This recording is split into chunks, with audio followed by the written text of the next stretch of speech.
வணக்கம். நம்ம பெரியாருடைய பெரியாழ்வார் திருமொழியில இரண்டாம் திருமொழி. தலைப்பு அறவு அணையாய். அது எல்லா பாட்டுக்கும் பாடலுடைய முதல் தொடரை பாடலுடைய அந்த பதிகத்தினுடைய தலைப்பாகவும் கொடுத்திருப்பாங்க. வேற ஒன்றும் அதனுடைய ஸ்பெஷாலிட்டி இல்லை. சிறப்பு அந்த பாடலுடைய முதல் வரிதான் அந்த பதிகத்தினுடைய தலைப்பாகவும் இருக்கும், அவ்வளவுதான். இங்க நம்ம இதுவரைக்கும் குழந்தைகளுடைய பல்வேறு விளையாடல்களை பார்த்தோம். கடைசியா காட்டினது அப்பூச்சி காட்டுகின்றான் வாங்க அப்படின்னு சொல்லி முடிஞ்சது. இப்ப அடுத்தது யசோதை முலை உண்ண அழைக்கிறாள். குழந்தைய தாய்ப்பால் குடிக்கவா அப்படின்னு சொல்லி அழைக்கிறாள். கொஞ்சம் விளையாட்டுத்தனமான குழந்தை ஆயிட்டான்.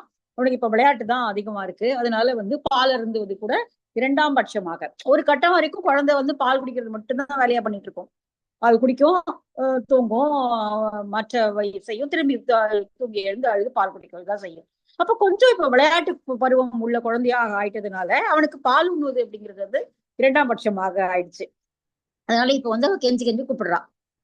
இன்னொன்னு, தாய்ப்பால் கொடுக்குற வழக்கம் பெரும்பாலும் 2 வயசு வரைக்கும் கூட, ஈவன் 5 வயசு வரைக்கும் கூட கொடுக்குற தாய்மார்கள்லாம் இருக்காங்க. அந்த காலத்துல எல்லாம் 5 வயசு வரைக்கும், இல்ல 2வது குழந்தை பிரெக்னென்ட் ஆகினாதான் அந்த தாய்ப்பால் சுரக்கிறது நீக்கும், அது வரைக்கும் கூட கொடுத்துட்டு இருப்பாங்க. சோ அதனால இப்போ இந்த இடத்துல வயதெல்லாம் நம்ம கணிக்க முடியல, குழந்தையோட வயதெல்லாம் கணிக்க முடியல. ஆனா அம்மா கெஞ்சரா இருக்கும், பால் அருந்திட்டு போய் விளையாடு, மத்ததெல்லாம் செய் அப்படின்னு சொல்லி கேட்கிறா. அந்த மாதிரியான ஒரு 10 பாடல்களை பெரியாழ்வார் எழுதியிருக்காரு. அது ரொம்ப ஆச்சரியமான ஒரு பாட்டு தான். ஏன்னா மற்றவை விளையாட்டு காட்டுறது, சோறு ஊன்றது, அதெல்லாம் கூட யார் வேணாலும் எழுத முடியும். ஆனால் முளை உண்ணுதல் அப்படிங்கறத ஒரு பெண்ணாக உணர்ந்து எழுதுவது அப்படிங்கிறது ரொம்ப ஆச்சரியமான ஒரு விஷயம். அதுல சில சில குறிப்பான சில விஷயங்களை, குழந்தை எப்படி பால் அருந்துமோ, பால் அருந்தும் போது குழந்தைகள் என்ன சேட்டைகள் செய்யுமோ அதையும் குறிப்பிட்டு அவர் எழுதியிருப்பார். அது ரொம்ப ஆச்சரியமா இருக்கும். அது ஒரு ஒரு தாய்ப்பால் கொடுக்கும்போது அது பெரும்பாலும் பிரைவேட்டான ஒரு நேரமா தான் இருக்கும். அம்மாவுக்கும் குழந்தைக்குமான அது ஒரு ஒரு தனிப்பட்ட ஒரு நேரமா இருக்கும். பெரும்பாலும் தாய்மார்கள் தாய்ப்பால் கொடுக்கும்போது யாரும் பார்க்கக்கூடாது அப்படின்னு வீட்டு பெரியவங்களும் கட்டுப்படுத்திடுவாங்க. அவங்களும் அதை மறைவாதான் போய் செய்வாங்க. ஆனா அந்த அந்த தாய்ப்பால் இருந்தும் பொழுது குழந்தைகள் சில சேட்டைகள் செய்வதையும் குறிப்பா பெரியாழ்வார் இதுல உணர்த்தியிருக்காரு. அது ரொம்ப ஆச்சரியமா இருக்கும். அந்த இடம் ரொம்ப அழகாவும் இருக்கு. எப்படி இதெல்லாம் உன்னிப்பா கவனிச்சு இதெல்லாம் கேட்டு அல்லது செவிவழிக்காக கேட்டு அவர் இது செய்திருக்கிறார் அப்படிங்கிறது ரொம்ப ரசனையான ஒரு பகுதியா இந்த பகுதி இருக்கும். சரி, முதல் பாடல். அரவு அணையாய் ஆயர் ஏரே அம்மம் உண்ண துயிலெழாயே, இரவும் உண்ணாது உறங்கி நீ போய் இன்றும் உச்சி கொண்டதாலோ, வரவும் காணேன் வயிறு அசைந்தாய் வனமுலைகள் சோர்ந்து பாய, திருவுடைய வாய்மடுத்து திளைத்து உதைத்து பருகிடாயே. அரவு அணையாய். அணைனா படுக்கை, பாம்பு படுக்கையில் இருப்பவனே, ஆதிசேடனாகிய பாம்பு படுக்கையில் துயில்பவனே, பார்க்கடலில். ஆயர் ஏரே, ஆயர்களுக்கு ஏறு போன்றவனே, தலைவனே. அம்மம் உண்ண துயிலெழாயே. அம்மம் ரொம்ப இது ஒரு பேச்சு வழக்குல வரக்கூடிய ஒரு சொல் தான். அம்மம், தச்சு மம்மம் அப்படிங்குவாங்க.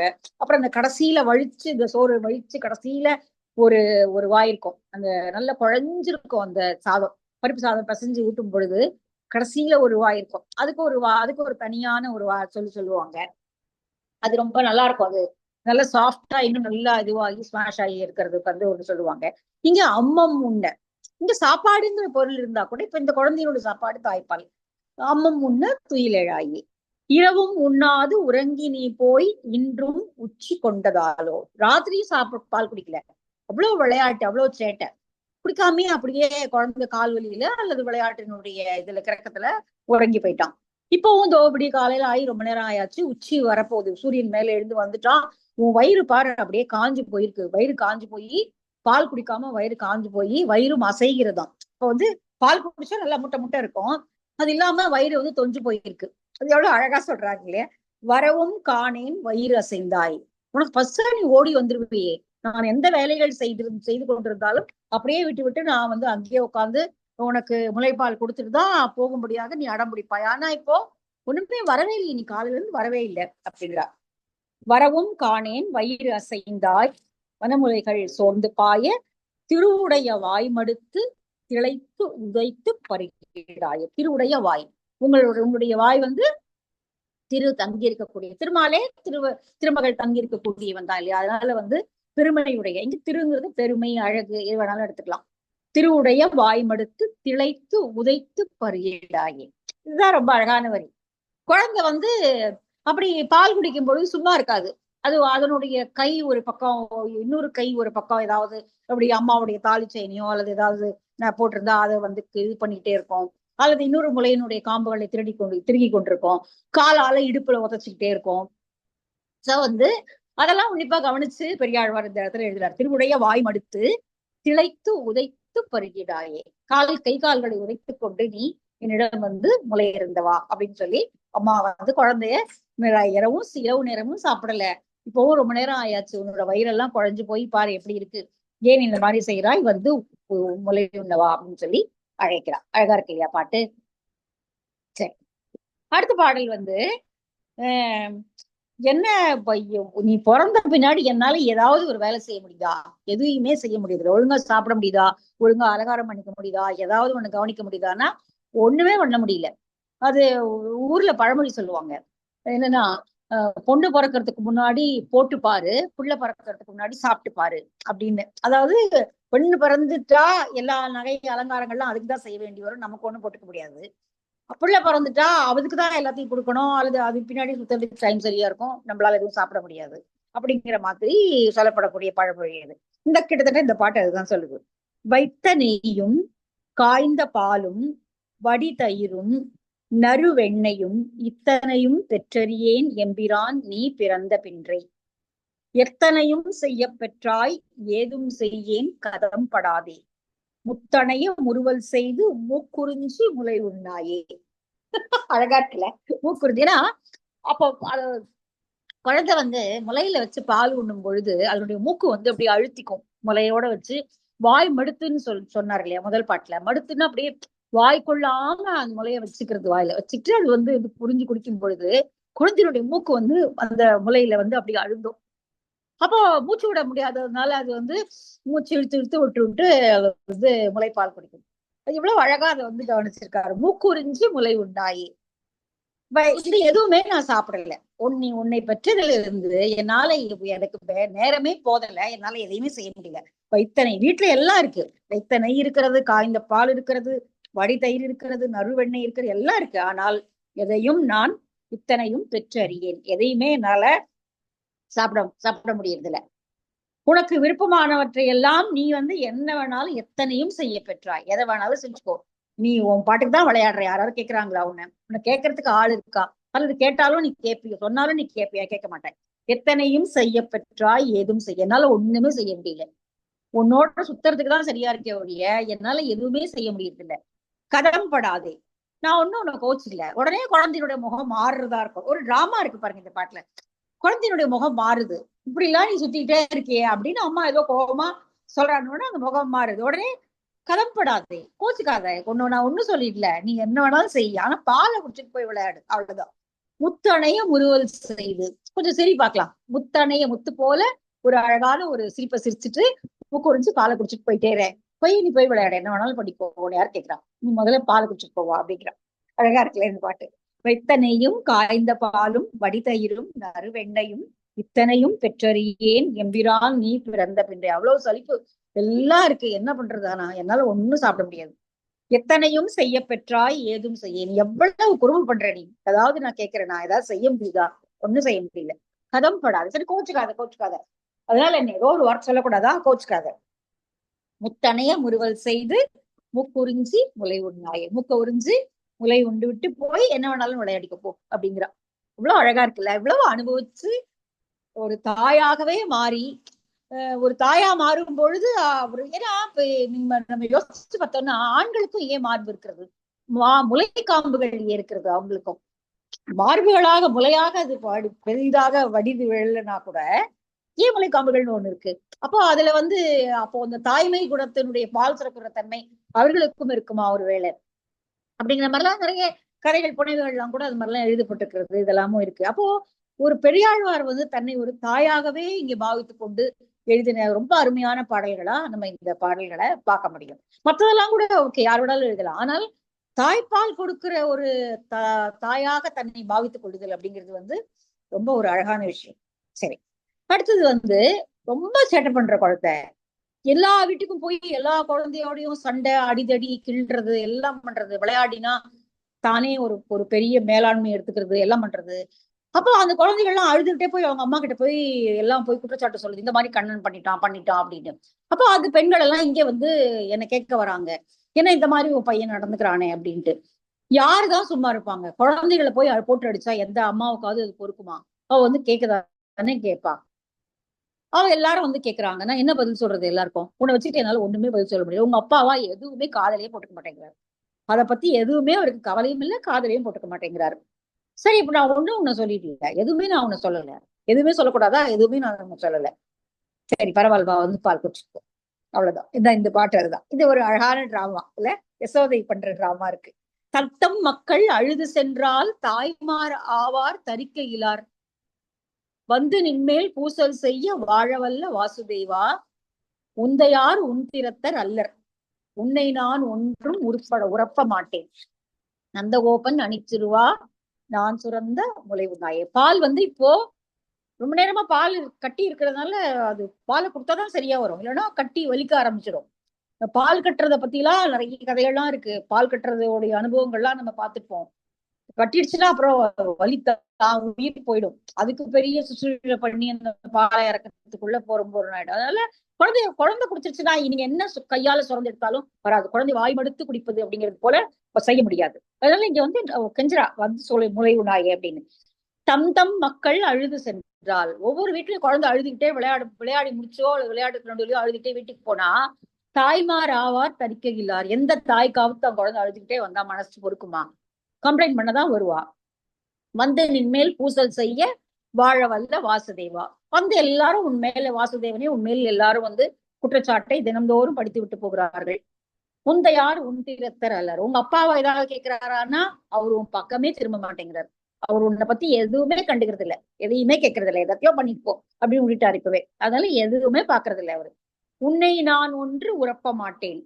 உன்னை உரம்னா வலிமை, உன்னை அடக்கி வைக்கிறதுக்கோ அல்லது போகாதன்னு சொல்றதுக்கோ அல்லது உன்னோட விளையாட்டுகளை குறைக்கிறதுக்கோ வலிமை ஏதாவது எனக்கு இருக்கான்னா சுத்தமா இல்லை, என்னால ஒண்ணுமே செய்ய முடியாது.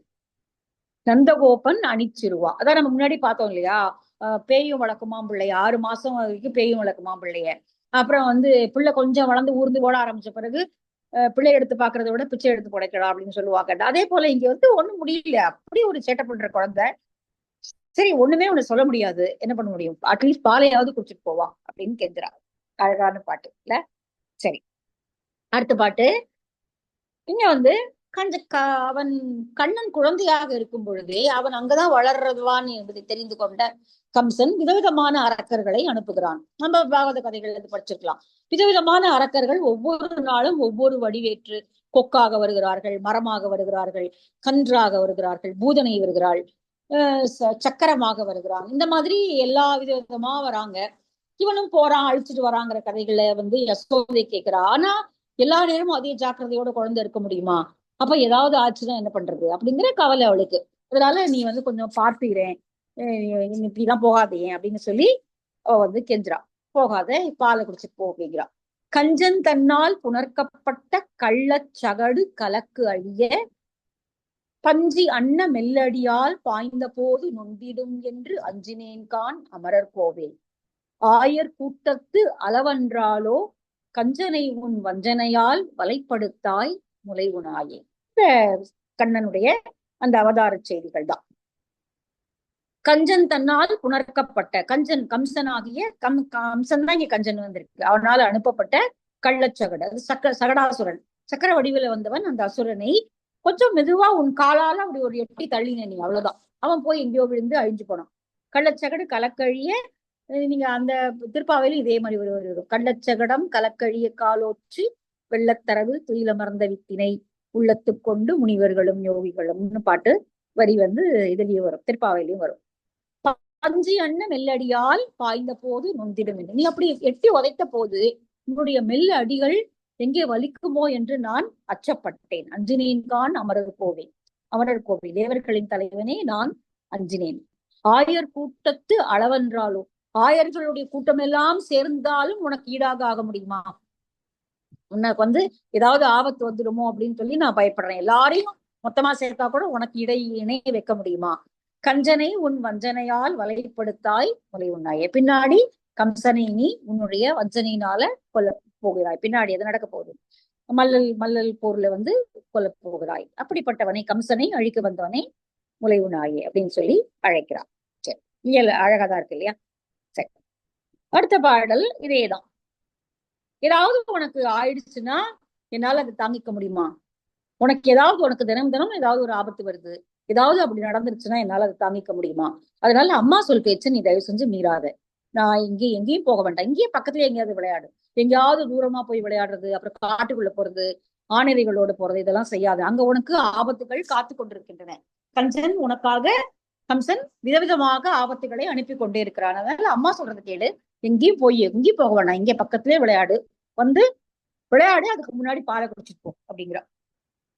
தீய புந்தி கஞ்சன் உன்மேல் சினமுடையன், சோர்வு பார்த்து மாயம் தன்னால் வலைப்படுத்தில் வாழுகிலேன் வாசுதேவா. தாயார் வாய்ச்சொல் தர்மம் கண்டாய், சாற்றிச் சொன்னேன் போக வேண்டாம். ஆயர்பாடிக்கு அணிவிளக்கே அமர்ந்து வந்து என் முலையுடாயே. யாராவது டான்ஸ் டிராமா பண்ணாங்கன்னா இந்த பாட்டெல்லாம் பண்ணலாம். இவ்வளவு அழகா இருக்குல்ல, ஒரு குழந்தை ஒரு அம்மா பாடுற மாதிரி இருக்குது. அது ரொம்ப ஒரு டான்ஸ் டிராமாக்கான ஒரு அழகான ஒரு இது. தீய புந்தி கஞ்சன் உண்மையில், தீய புத்தியை உடையவனாக, உன்னை அழிக்க வேண்டும் என்கிற தீய புத்தியை கொண்டவனாகிய கம்சன் உன்மேல் சினமுடையவன். உண்மையில உனக்கு எப்பவுமே கோவம், நீ உன் பிறந்ததுல இருந்தே உன் அழிக்கணும் தான் பார்த்துட்டு இருக்கான். சோர்வு பார்த்து, எப்பயாவது நீ கொஞ்சம் அசந்திருப்பியா அப்படிங்கிற அந்த சோர்வை பார்த்து, மாயம் தன்னால் வலைப்படுத்தியல், ஏதாவது ஒரு மாயத்தை செஞ்சு உன்னை, அவன் தன்னுடைய வலைக்குள் உன்னை மாட்டி விட்டு விட்டான் என்றால் அதற்கு பிறகு என்னால வாழவே முடியாது. உனக்கு ஏதாவது ஆயிடுச்சுன்றது என்னால கேட்க கூட முடியாது. அப்படி கேட்டா நான் வாழவே மாட்டேன். வாழகில்லேன் வாசுதேவா, வாசுதேவனுடைய மகனே, அதுக்கப்புறம் என்னால வாழவே முடியாது.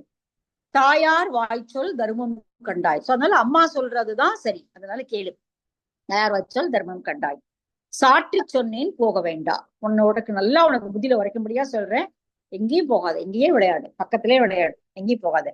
ஆயர்பாடிக்கு அணி விளக்கு, இந்த ஆயர்பாடிக்கு நீதான் அழகான விளக்கு போன்றவன். உனக்கு ஏதாவது ஆச்சுன்னு இந்த ஆயர்பாடி தாங்குமா?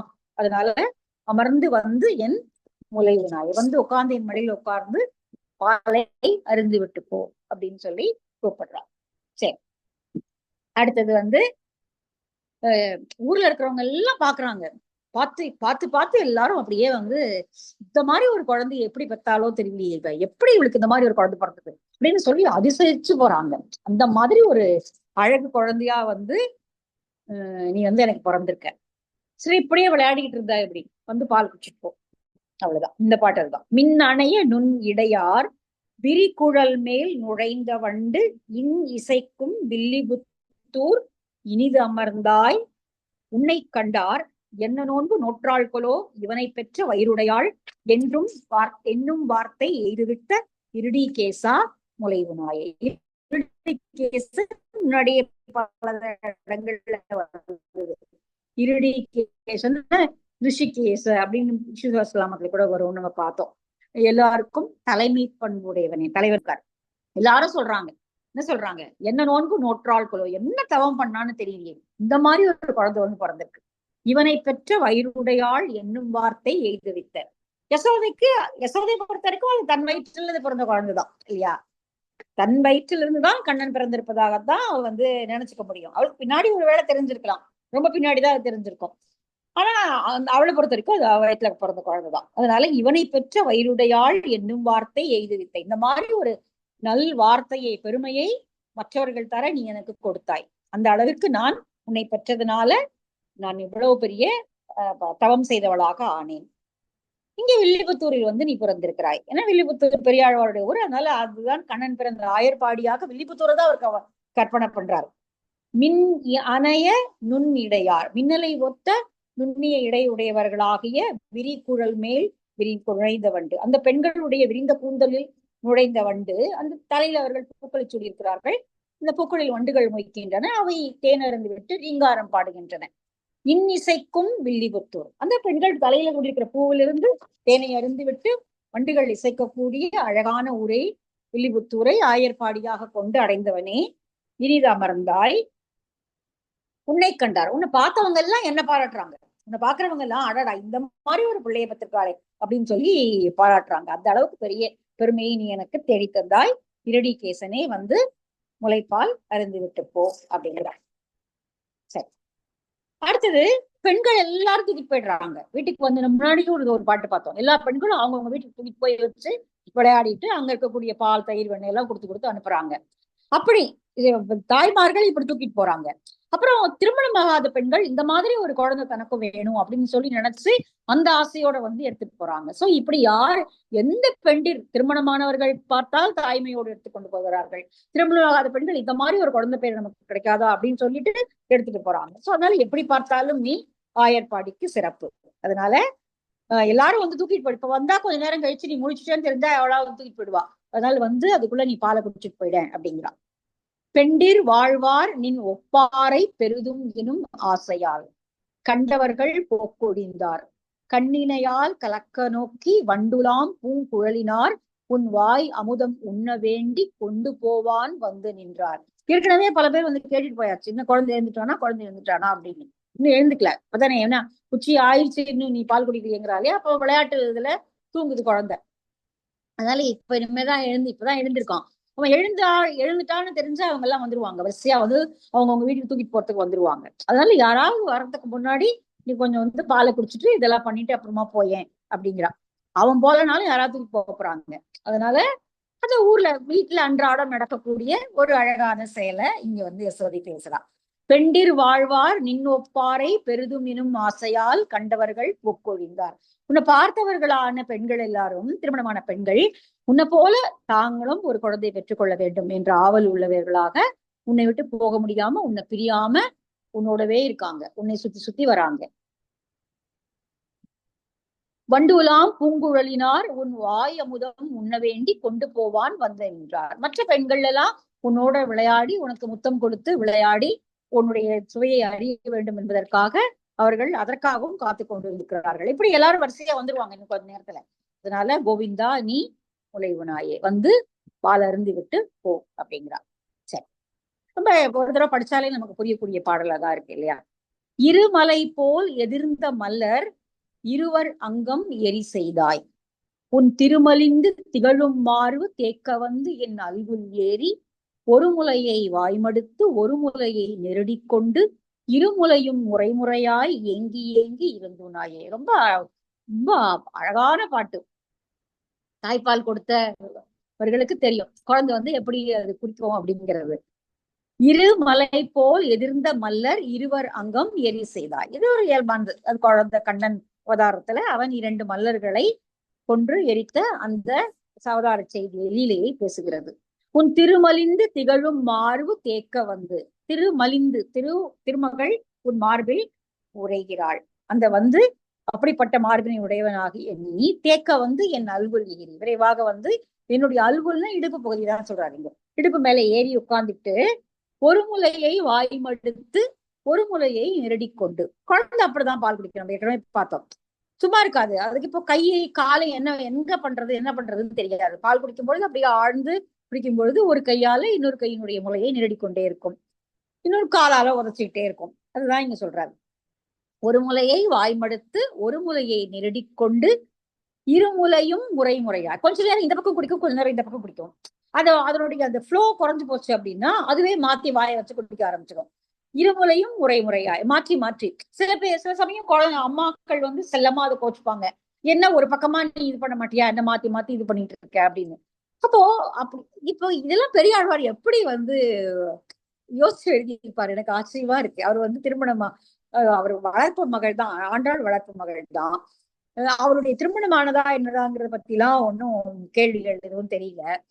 அப்ப வந்து எப்படி இதெல்லாம் வந்து யோசிச்சு அனுபவிச்சு இதெல்லாம் எழுதுறது அப்படிங்கிறது வந்து ரொம்ப அழகான விஷயம். ஒரு முலையை வாய்மடுத்து ஒரு முலையை நெருடிக்கொண்டு இருமுலையும் முறைமுறையாய் ஏங்கி ஏங்கி இருந்தோனாயே. வந்து அப்படியே அந்த குழந்தை பால் குடிக்கும்போது பார்த்தா அப்படியே முட்டி முட்டி கண்ணுக்குட்டி பால் குடிக்கும் போது பார்த்திருக்கலாம், மடுவுல அப்படியே தலையை முட்டி முட்டி குடிக்கும். அது போல மனித குழந்தையும் அப்படிதான். அது போல வந்து இங்கே பால் அருந்தி விட்டு போய் விளையாடு அப்படின்னு சொல்லி சொல்றான். நல்லா இருக்குல்ல, அழகா இருக்கு. அடுத்த பாடல். அங்கமல போதகத்தில் அணிகொள் முத்தம் சிந்தினார் போல் செங்கமல முகம் வியர்ப்ப தீமை செய்து இம்முற்றத்தூடே அங்கம் எல்லாம் புழுதியாக அலைய வேண்டா. அம்ம விம்ம அங்கு அமரர்க்கு அமுதளித்த அமரர் கோவே தொலைவு நாயே. ஒரே சேட்டை. தூக்கி எழுந்த உடனே பாலை குடிச்சோமா வா அப்படிங்கிறது கிடையாது. எப்ப பாரு விளையாட்டு அங்கமல போதகத்தில். அப்போ முகமே எப்படி இருக்கு அப்படின்னா, போதகத்தில் அங்கம அந்த அழகான தாமரை மலரின் மேலே பனி சிதறினார் போல, அங்கமல போதகத்தில் அணிக்குள் முத்தம் சிதறினார் போல. அணிக்குள் முத்தம் சிதறி, முத்துக்கள் சிதறி இருப்பது போல. அப்ப வேர்வையினால உன்னுடைய முகம் ஃபுல்லா முத்துக்கள் சிதறி இருக்கிறது. அங்கமல போதகத்தில் அணிக்குள் முத்தம் சிந்தினார் போல் செங்கமல முகம் வியர்த்த. உன்னுடைய அழகான சிவந்த தாமரை போன்ற முகம் அப்படியே வியர்த்து போயிருக்கு. அவ்வளவு ஆட்டம். தீமை செய்து இம்முற்றத்தூடே அங்கமெல்லாம் புழுதியாக அலைய வேண்டாம். அப்படியே ஓடி ஓடி ஓடி முற்றம் ஃபுல்லா ஓடி ஓடி மேலெல்லாம் புழுதியை போட்டுட்டு அலைதல். அலைதல் அப்படின்னா, அலைதல்னா அப்படி அலையிறதுன்னு சொல்லுவாங்க இல்லையா? சும்மா அப்படியே இங்க ஓடுறது அங்க ஓடுறது இங்க ஓடுறது, அலைய வேண்டாம். அம்ம விம்ம அங்கு அமரருக்கு அமுதளித்த அமரர் கோவே, தேவர்களின் தலைவனே. அப்ப பார்க்கடலை கடைந்து அமுதமாகிய உணவை அவர்களுக்கு நீ கொண்டு கொடுத்தாய் அல்லவா? அப்படிப்பட்டவன் நீ இப்பொழுது சாப்பிடாம இப்படி சுத்தலாமா? அதனால பாலை குடிச்சிட்டு போ, வா, அலைய வேண்டா முலை உண்ணாய். இந்த மாதிரி எதுக்கு புழுதி பிறக்க? காலையில எழுந்ததுல இருந்து இப்படி அலைஞ்சிட்டு இருக்க, பாலை குடிச்சிட்டு போய் விளையாடு அப்படிங்கிறா. அடுத்த பாட்டு இதேதான். குழந்தை ஓடி ஓடி விளையாடுது. முடியல, சுத்தி சுத்தி ஓடி ஓடி அவளுக்கு பின்னாடியே ஓடுறா. அவளால ஓட முடியல. அவளுக்கு வீட்டு வேலைகள் இருக்கு, மற்ற வேலைகள் இருக்கு, கவனிக்கணும். இது மட்டுமே பார்த்துட்டு இருக்க முடியுமா? ஆனால் ஓடிதான் ஆகணும், வேற வழி இல்ல. ஓடி போய் ஓடி ஓடி போறியே, வா, ஏன் குடிச்சிட்டு போயேங்கிறா. ஓட ஓட கிண்கிணிகள் ஒலிக்கும் ஓசை பாணியாலே பாடி பாடி வருகின்றாயே பத்மநாபன் என்றிருந்தேன். ஆடி ஆடி அசைந்து அசைந்திட்டு அதனுக்கு ஏற்ற கூத்தையாடி ஓடி ஓடி போய்விடாதே உத்தமா நீ முலைவுனாயே. கால்கள்ல அணிவித்திருக்கக்கூடிய கிண்கிணிகள் ஒலி எழுப்ப நீ ஓடிக்கொண்டே இருக்கிறாய். ஓட ஓட நீ ஓட ஓட கிண்கிணிகள் ஒலிக்கும் ஓசை பாணியால், அது ஒரு சத்தம், ஒரு இனிய ஒரு சங்கீதம் போல ஒலிக்கிறது. பாடி பாடி வருகின்றாயே. அப்படியே வாயில வந்ததெல்லாம் பாடிட்டு குழந்தை ஓடி ஓடி வருது. போகுது, விளையாடுறது, ஓடி வருது. பத்மநாபன் என்றிருந்தேன். பத்மநாபன், நாபம்னா நாபி கமலம், இந்த கொழுப்பு பத்மநாபன், அதனாலதான் அந்த பேர் இல்லையா? பத்மநாபன், நாபி கமலத்தில் கமலத்தை உடையவன் என்றிருந்தேன். ஆடி ஆடி அசைந்து அசைந்திட்டு, அதனால நீ ஆடி ஆடி அசைந்து மெதுவாக அதனுக்கு ஏற்ற ஆடிக்கொண்டே போய் பிடிக்க போனா ஆடி ஆடிட்டு ஓடுது குழந்தை. ஆடி ஆடி அசைந்து அசைந்துட்டு அதனுக்கு ஏற்ற கூத்தை ஆடி. இந்த மாதிரி சலங்கைகளுடைய ஓசைக்கு தகுந்தாற் போல ஆடி ஆடி நீ ஓடி விளையாடி கொண்டிருக்கிறாய். ஓடி ஓடி போய்விடாதே உத்தமா நீ முலைவினதே. எவ்வளவுதான் ஓடுவ, நில்லு, கொஞ்ச நேரம் நில்லு, இருந்து மாவிடம் பால் இருந்துவிட்டு செல் அப்படின்னு சொல்லி சொல்றாரு. இது அழகான ஒரு டிராமா. இங்க யசோதை அப்படியே கண் பின்னாடி ஓடுற மாதிரியே நம்ம கற்பனை பண்ணிக்க முடியும். ஓட ஓட கிண்கிணிகள் ஒலிக்கும் ஓசை பாணியாலே பாடி பாடி ஓட ஓட ஆடி ஆடி பாடி பாடி ஓடி ஓடி. அழகா ரைமிங்கா இருக்காருல்ல? ஆமா. சரி, இத்தனை பாடல்கள் எல்லாம், இந்த 10 பாடல்களையும் படித்தவர்களுக்கு என்ன பலன் கிடைக்கும்? அதுதான் நிறைவு பாடல். வாரணிந்த கொங்கை ஆய்ச்சி மாதவா உன் என்ற மாற்றம் நீரணிந்த குவளை வாசம் நிகழனாரும் வில்லிபுத்தூர் பாரணிந்த தொல்புகழான் பட்டர்பிரான் பாடல் வல்லார் சீரணிந்த செங்கன் மால் மேல் சென்ற சிந்தை பெறுவார் தாமே. என்ன கிடைக்கும்? நம்ம இந்த 10 பாட்டு படிச்சிருக்கோம். திருமாலின் மேல் சென்ற சிந்தையை அந்த பக்தர்கள் பெறுவார்கள். ஏன்னா முதல்ல சிந்தை போகணும், எதுவாக இருந்தாலும் சிந்தை எதை பற்றி கொள்ள வேண்டும். அப்ப திருமாலினுடைய அருளை பெறுவதற்காக திருமாலின் மேல் சிந்தை செய்யக்கூடிய அந்த மனதை பக்தர்கள் பெறுவார்கள், இந்த 10 பாடல்களையும் படித்தவர்கள். அதுதான் இந்த பாடல். வாரணிந்த கொங்கை ஆட்சி, கற்று கட்டிருக்கக்கூடிய மலைகளை உடையவளாகிய ஆட்சியாகிய யசோதரை மாதவா உன் என்ற மாற்றம், மாதவனை பாலருந்துவா என்று சொன்ன அந்த அந்த அந்த மாதிரியான பாடல்களை நீர் சூழ்ந்திருக்கக்கூடிய குவளை மலர்கள் நிறைந்த அதனுடைய வாசம் நிரம்பி இருக்கக்கூடிய வில்லிபுத்தூரில் பிறந்தவனாகிய பட்டர்பிரான் எழுதிய இந்த பாடல்களை படித்தவர்கள் திருமாலையே சிந்தை செய்யும் மனத்தை பெற்றவர்கள் ஆவார்கள் அப்படிங்கிறதோட இந்த பாடலை முடிச்சிருக்காரு. அடுத்த பாடு அடுத்தது காது குத்துறது, அடுத்த பகுதியில அது பார்க்கலாம்.